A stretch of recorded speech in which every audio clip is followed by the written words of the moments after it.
Muy buenas tardes, bienvenidos al cierre de los mercados en Primera Página Televisión, el espacio donde revisamos el comportamiento de la Bolsa de Nueva York y los mercados de la integración NUAM. Empezamos entonces esta emisión anunciándoles que ya cerraron operaciones bursátiles las bolsas internacionales y vamos a revisar cómo le fue a Wall Street en la jornada. Es así entonces como el Standard Poor's 500 retrocedió en la sesión un 0,69%, más de 50 puntos en 7.691 unidades, mientras que el Nasdaq también presentó retrocesos en la sesión de un 1,68%, más de 500 puntos, para traducirse en 24.490 unidades. Por su parte, el Dow Jones también finalizó con caídas la sesión de el 1, del 0,22%, es decir, que retrocedió más de 100 puntos en la sesión de hoy hasta ubicarse en 53.343. Digamos entonces que en la sesión, en medio en medio del repunte de los bonos del Tesoro y pues de la presión sobre las acciones tecnológicas, Western Digital bajó 7%, Sandex perdió 9%, Marvell Technologies cayó 9%, Seagate Technologies retrocedió 8%, afectando al sector de semiconductores y pues al índice tecnológico. Es por esto que las acciones finalizaron entonces la jornada de manera negativa, teniendo en cuenta que el rendimiento del bono del Tesoro estadounidense a 30 años alcanzó un máximo de 19 años. Japón, Alemania y Francia también registraron alzas en sus tasas de deuda de largo plazo. Los rendimientos han subido por las preocupaciones sobre una inflación persistente y el precio del petróleo en medio del estancamiento, digamos también por del estancamiento de las negociaciones entre Estados Unidos e Irán. El WTI entonces subió un 0,5% hasta los $84,94 por barril, y las expectativas de un acuerdo en Medio Oriente se debilitaron después de que Donald Trump afirmara que Estados Unidos no mantiene actualmente conversaciones con Irán y que el bloqueo naval continúa vigente. Tras revisar esta información, veamos cómo cerraron los mercados de la integración NOA.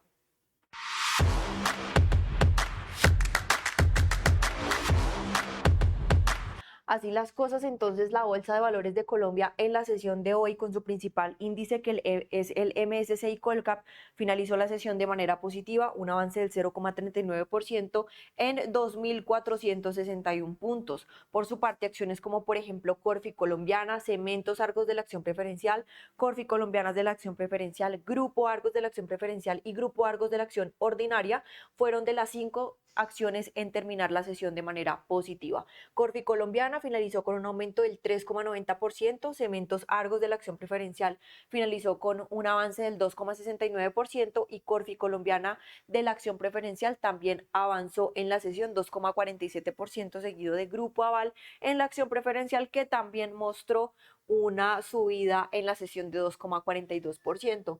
Por su parte, acciones como por ejemplo ETB, Grupo Sura, Da Vivienda Group de la Acción Preferencial, Promigas y Éxito fueron de las acciones que mostraron retrocesos en la sesión. ETB finalizó con una caída del 3,33%, Grupo Sura bajó 1,15%, Da Vivienda Group de la Acción Preferencial retrocedió 0,98%, Promigas descendió 0,93% y Éxito perdió en la sesión de hoy 0,86%.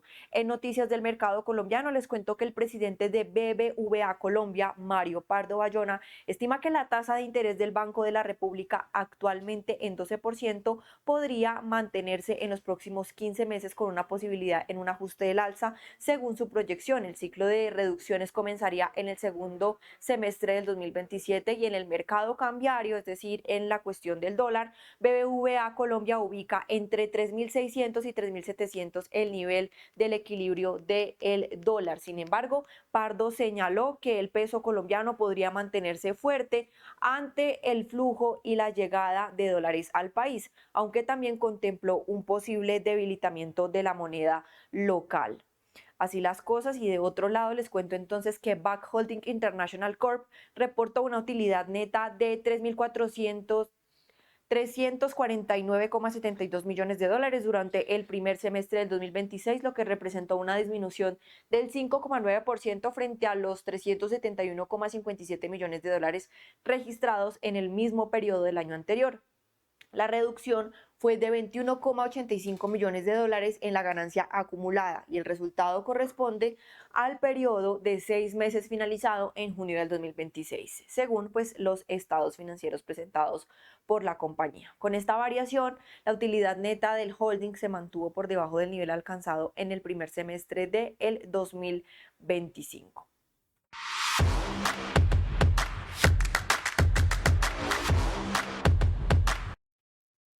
Y siguiendo con las bolsas que integran NUAM, el turno es para la Bolsa de Comercio de Santiago en su principal índice, que es el IPSA, que hoy presenta una variación negativa del 0,08% de 11.139 puntos. Por su parte, los otros índices que la componen, es decir, las acciones que suben y bajan con respecto a las que descienden teniendo en cuenta ese resultado del IPSA, son Engie Energía Chile, que tiene una reducción del 2,81%, seguido de Inversiones Aguas Metropolitanas, que también descendió en la sesión 2,63%, Sencomols también bajó 2,14% en la sesión de hoy. Copec también retrocedió 1,80%. Es importante tener en cuenta que la Bolsa de Santiago no lograba pasar por alto el malestar generalizado de los inversionistas este martes, que resisten el punto muerto de las negociaciones en Medio Oriente, y esto cómo ha contribuido al auge de las tasas largas. Recordemos que el IPSA se rige mucho por el comportamiento internacional. Como pudimos observar, Wall Street finalizó de manera negativa, por lo que el IPSA también sigue como esa tendencia. Después de resistir las ventas globales de la víspera, esta mañana, al inicio de la sesión, el IPSA estaba cayendo un 0,2% hasta los 11.125 puntos, con pérdidas encabezadas por acciones como Salfa Corp, CAP e Inversiones Aguas Metropolitanas. Y a eso se sumaban las caídas de títulos de alta ponderación como LATAM y Copec. Recordemos que estas dos acciones tienen bastante peso dentro del IPSA, y claramente si muestran un comportamiento negativo, pues se traduce entonces en ese resultado final. Por otra parte, la Sociedad Química Minera también estaba presentando descensos, teniendo en cuenta que hoy va a presentar sus resultados financieros. Esta es una empresa también con alta ponderación dentro del IPSA, y claramente si no logra tener comportamiento positivo, pues evidentemente se va a reflejar también en ese resultado. Así las cosas, entonces vamos a ir a las acciones que tuvieron comportamiento positivo en la sesión de hoy. Entre los títulos se encuentra Mallplaza, Banco de Crédito de Inversiones, Banco Itaú, el Banco de Chile, Quiñenco y el holding de SMU o la cadena SMU. Y pues aquí vemos que la Sociedad Química Minera, al finalizar la sesión, pues presenta comportamiento positivo.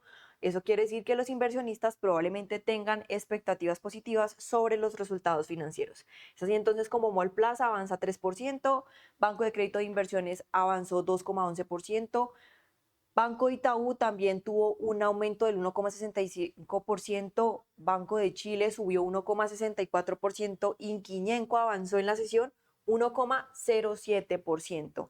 Entre las noticias del mercado chileno, les cuento que la economía chilena registró una contracción anual del 0,2% durante el segundo trimestre del 2026, según el Banco Central de Chile. El resultado se sumó a la caída revisada del 0,3% del primer trimestre, con lo que el país acumuló 2 trimestres consecutivos de retrocesos frente al mismo periodo del año anterior. En términos desestañolizados, el PIB no presentó variación respecto al trimestre previo. La contracción estuvo explicada principalmente por la minería, mientras que el PIB no minero creció impulsados por los servicios personales y el comercio. Desde la perspectiva del gasto, la caída de las exportaciones y la variación de existencias presionaron la actividad. Los efectos parcialmente compensados por un mayor consumo, y el resultado se conoció después del crecimiento del 2,4% del IMASEC en junio, que no fue suficiente para revertir el desempeño del trimestre.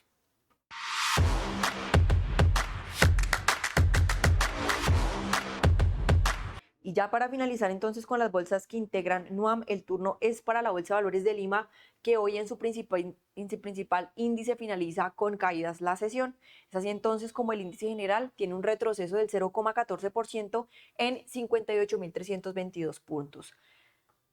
Por su parte, el índice Select, que reúne a las 14 acciones más cotizadas dentro de la Bolsa de Lima, también finalizó la sesión con caídas, 0,34% en 1.535. Este resultado nos permite concluir que NUAM en la sesión de hoy finalizó con variaciones negativas, teniendo en cuenta que aunque Colombia logró tener resultados positivos en la sesión, pues no logró rebasar con ese resultado que estaba presentando el IPSA y la Bolsa de Valores de Lima, que se comportaron de manera negativa en la sesión de hoy, dando como resultado que NUAM hoy bajó 0,39% en la sesión.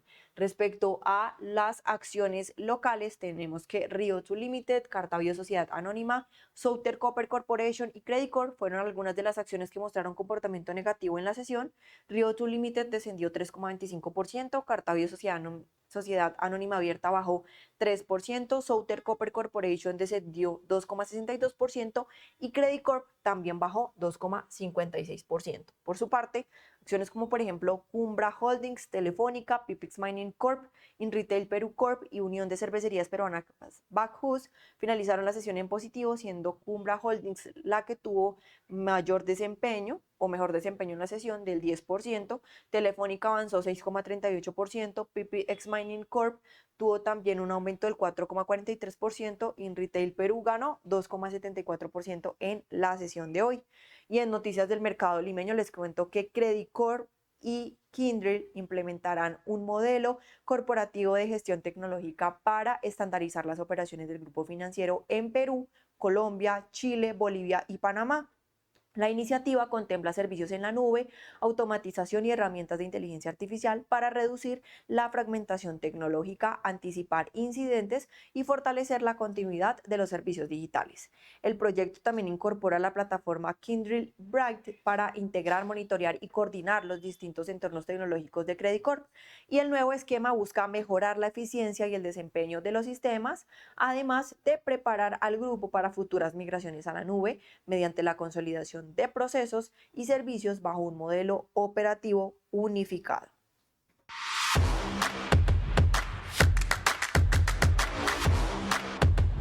Luego de revisar el desempeño de las bolsas de la región, ahora ponemos la mirada en Venezuela para observar de qué manera finalizó el índice bursátil de Caracas. Es así entonces como hoy presenta una variación positiva del 0,26% en 5.524 puntos. Por su parte, los otros índices que la componen, es decir, el financiero y el industrial, el financiero del sector bancario y el industrial del sector manufacturero, finalizaron de manera positiva la sesión. El financiero con un avance del 0,22%, mientras que el industrial también ganó 0,44% en la sesión.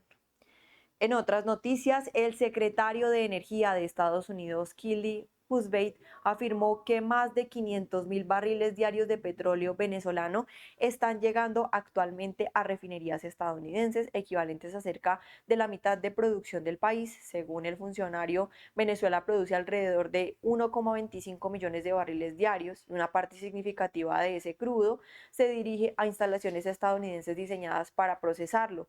El miembro también destacó los avances registrados en Venezuela y aseguró que se respetará la inviolabilidad de los contratos. El aumento de los envíos hacia Estados Unidos se produce en un contexto de reapertura de la industria petrolera venezolana a la inversión internacional y de mayor participación de compañías extranjeras en proyectos de producción y gas. Muchísimas gracias a todos nuestros televidentes por acompañarnos en esta emisión de Primera Página del canal de los negocios. Nos vemos en una próxima oportunidad y los dejo con este análisis económico. En materia de economía, el presidente de BBVA Colombia, Mario Pardo Bayona, analizó con Primera Página las perspectivas para las tasas de interés y el comportamiento del dólar en Colombia. Además, Richard Francis, quien es director de calificaciones soberanas de Fitch para América Latina, se refirió al ajuste fiscal que requiere el país y estimó que la corrección necesaria estaría entre 3 y 4 puntos del PIB. A continuación, pues les presentamos las declaraciones de los dos expertos. A Colombia, Mario Pardo. En sus últimos días, ¿cuándo es que se va? Ya, el 1 de septiembre empiezo mis nuevas funciones en Madrid, así que apenas 10 días. Hagámosle una pregunta macroeconómica al doctor Mario Pardo. El dólar está abajo. Si el dólar sigue abajo, la dificultad para que bajen tasas es aún mayor, porque o si no sería más atractivo invertir en papeles colombianos por las buenas tasas. ¿Cómo hacer para ayudar a reactivar la economía, más con terremoto incluido, si las tasas es difícil que bajen? Bueno, efectivamente, los tipos de interés están altos porque por un lado se quiere corregir la inflación a la baja. Desafortunadamente, el terremoto pues va a tener un impacto en el muy corto plazo en la actividad económica, con lo cual esperamos que pueda ser un poquito más fácil para el Banco de la República reducir su preocupación sobre la inflación, y ojalá que eso se pueda traducir en lo que nosotros hasta hace 2 semanas pensábamos, que era que todavía tienen que subir un poco las tasas, que no suban, o ojalá que el Banco de la República incluso pueda bajarlas un poco. El corto plazo va a ser complicado a nivel económico. Nuestros economistas lo que estiman es que vamos a tener desde luego un trimestre y probablemente 2 trimestres de caída de la actividad económica, muy concentrada en nuestros departamentos, pero que va a impactar a nivel nacional. Sin embargo, nosotros pensamos que si el gobierno sigue haciendo la tarea como lo está haciendo, de generar oportunidades para que se dinamice la inversión privada, a partir del año que viene vamos a tener un crecimiento económico que podría ser superior al que teníamos en la línea base hasta hace 10 días. Por tanto, yo creo que ahora, evidentemente, en el muy inmediato corto plazo es gestionar las ayudas humanitarias para las personas tan impactadas, pero enseguida, en 2 o 3 semanas, creo que todo el foco va a estar en la recuperación económica, y yo las sensaciones que tengo pues son evidentemente de enorme preocupación por el drama humanitario, pero también, Héctor, de fuerte confianza en que se van a dar las circunstancias.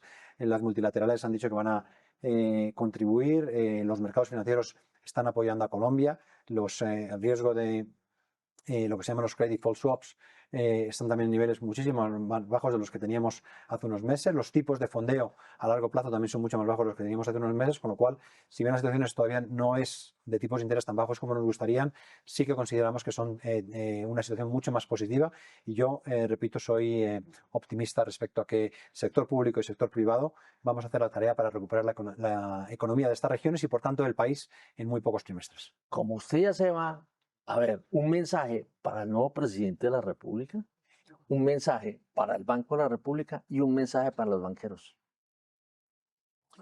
Bueno, más que para el presidente, va a ser un mensaje para el país. Este país tiene todo en sus manos, todo en sus manos para ser un gran país. Y básicamente nos tenemos que poner la tarea, hacer lo posible. No tenemos que reinventar la rueda. Es obvio que la inversión privada es lo que genera mayor desarrollo económico, y el desarrollo económico es lo que genera mayor desarrollo social, que es el principal reto de Colombia. Así que mi mensaje sería a todo el país a unirnos en un propósito común, que es generar inversión privada, que genere empleo, que genere oportunidades, que genere crecimiento económico, y que a su vez generará ese desarrollo social que Colombia tanto ansía. Y ojalá que este desarrollo pues se dé de manera diversificada en todo el país, dentro de que es una terrible un drama humanitario en este Pacífico colombiano. También estoy convencido que esto va a permitir cristalizar muy buenas oportunidades de inversión en el Pacífico colombiano. Esto respecto al país, respecto a mi sucesora, Gloria, que es una extraordinaria profesional que tengo la suerte de conocer desde muchos años, ha sido compañera mía en muchas cosas. Pues desde luego BBVA Colombia se queda en las mejores manos. Llevamos 30 años invirtiendo con fuerza en el país. En los últimos años hemos invertido desde el grupo BBVA aproximadamente 2 billones de pesos en capital en el país, más beneficios no distribuidos, con lo cual los niveles de inversión están en récord absoluto y lo seguirán estando en los siguientes años, porque a pesar de que este es un país que siempre tiene complejidades, nosotros estamos convencidos que este país tiene un brillante futuro, y lo mejor para Colombia y para BBVA Colombia está por venir. Balance de lo que ustedes están viendo en Colombia, sobre todo en materia fiscal. Nosotros tenemos un déficit fiscal este año de 7% del PIB. Es bastante alto, pienso que es uno de los más altos en América Latina, y claro que tenemos que ir en términos de PIB subiendo por eso más que todo. Entonces el starting point es bastante difícil, y claro que hay una presión por un déficit mayor por el tema de reconstrucción, por el terremoto. Entonces tal vez el déficit fiscal va a ser mayor que 7% este año. Richard, y bueno, en los cálculos que ustedes hacen, es muy importante el tema de la deuda sobre PIB. Un Ujú. déficit de más de 7% del PIB, ¿cómo impactaría esa deuda en los cálculos que ustedes tienen? Bueno, la cosa buena es nosotros tenemos deuda en términos de PIB solamente un poco por encima del 60% y el mediano de la categoría es alrededor del 55%. Entonces no están lejos de la categoría, pero claro, con un déficit fiscal de 7%, nosotros estimamos que la deuda en términos de PIB va a crecer y va a llegar a 65% dentro de 2 años. Y eso es con un ajuste empezando el año próximo. Entonces el gobierno tiene un desafío de un ajuste de 3% y eso solamente para estabilizar la deuda en términos de PIB. Entonces deuda en términos de PIB está manejable en este momento, no está muy por encima de la categoría, pero está creciendo bastante fuerte.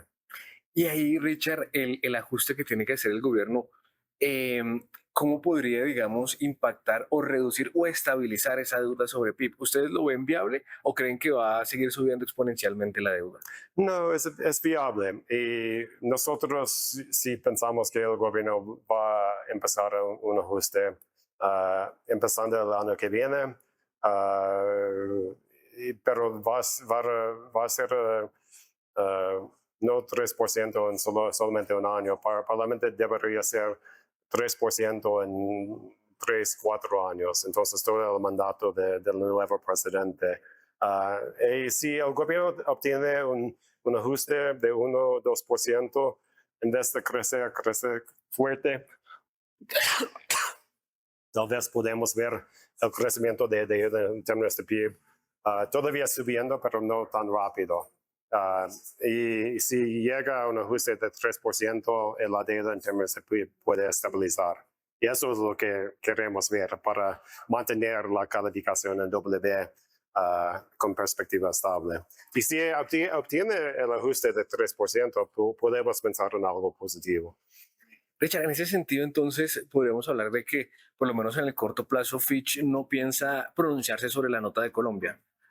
Normalmente nosotros tenemos un comité en diciembre, como he dicho, nosotros tenemos una perspectiva estable. Hemos bajado la calificación en diciembre, entonces me parece que la calificación está bien balanceado entre riesgos a la alza y riesgos a la baja. Entonces, bien estable, tenemos que ver el plan de gobierno. El gobierno tiene tiempo, tiene espacio para tener deuda en términos de PIB subiendo, pero no por siempre. En ese sentido, Richard, ya para ir cerrando esta entrevista, ¿ustedes qué están esperando, digamos, en el mediano plazo y qué les presenta el gobierno? Ahorita, la otra semana va a presentar el presupuesto de la nación, pero tal vez sería necesario no solamente presentar cifras para el próximo año, sino para los siguientes años. Claro que primero tenemos que ver el presupuesto, pero por nosotros realmente sería importante saber el plan del gobierno. Entonces, los 4 años. Um, Empezando con 2027, pero tal vez un plan de 2028, 29, 2030, para saber cómo el gobierno está pensando en obtener un ajuste para estabilizar la deuda en términos de PIB. Como he dicho, no es algo que se pueda hacer en un año. Nosotros sabemos eso, pero estamos pensando en algo del mediano plazo. Y claro que cada año el gobierno presenta su plan de mediano plazo en junio, pero esperando junio de 2027 es mucho tiempo realmente. Tal vez algo adelantado sería mejor para el mercado y por nosotros.